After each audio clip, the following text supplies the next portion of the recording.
پہلے تم ہوگی لال سویٹر والی جس. یس. السلام علیکم پیارے حضور. وعلیکم السلام. میرا نام کنزا ہے اور میرا سوال ہے کہ جو خانہ کعبہ میں بلیک پتھر ہے وہ کہاں سے آیا ہے اور لوگ اسے چومتے کیوں ہے؟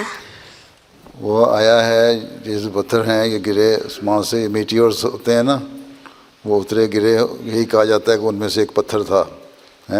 جب وہ آتا ہے تو زمین پر نکل کھا کے آتے آتے وہ برن ہوتا ہے، وہ کالا ہو جاتا ہے. ٹھیک ہے، وہ پتھر تھا اور اس کی نشانی کے طور پر رکھا تھا ایک اس پوائنٹ پہ کہ یہاں سے جب خانہ کا اگر طواف شروع کریں تو یہاں سے کریں.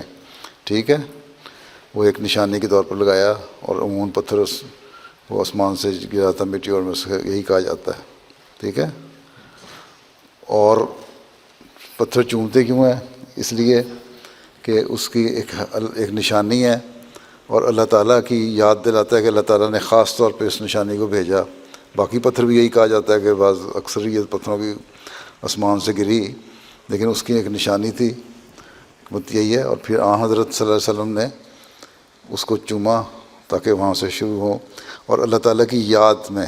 یہ نہیں ہے کہ اس کی پتھر کی کوئی حیثیت تھی، پتھر کو بت نہیں ہے، نہ پتھر کوئی دے سکتا ہے، نہ پتھر کی کوئی حیثیت ہے، لیکن اللہ تعالیٰ کی جو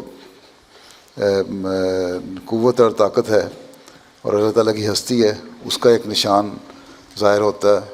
اس کو اس لیے وہاں سے اس کو چومتے ہیں. اسی لیے حضرت عمر رضی اللہ عنہ نے ایک دفعہ طواف کرتے ہوئے پتھر، خانہ کا پتھر ہے حجر اسود، اس کو ڈنڈا مار کے کہا تھا تمہاری کوئی حیثیت نہیں ہے، تم سمجھتے ہو کہ تمہاری کوئی حیثیت ہے، تم یوں، میں تمہیں اس لیے تمہیں پیار کر رہا ہوں کہ میرے آقا حضرت محمد رسول اللہ صلی اللہ علیہ وسلم نے تمہیں پیار کیا تھا اور تمہیں دیکھا تھا، اور اللہ تعالیٰ کی ہستی کا ثبوت ہے ایک کہ نشانی کے طور پر ایک رکھی چیز ہے.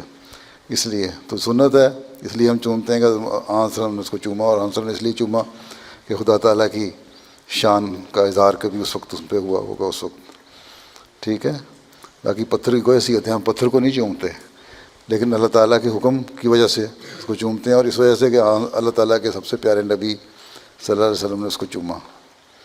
ٹھیک، کھڑے ہو جو کھڑا ہو سب سے پہلے.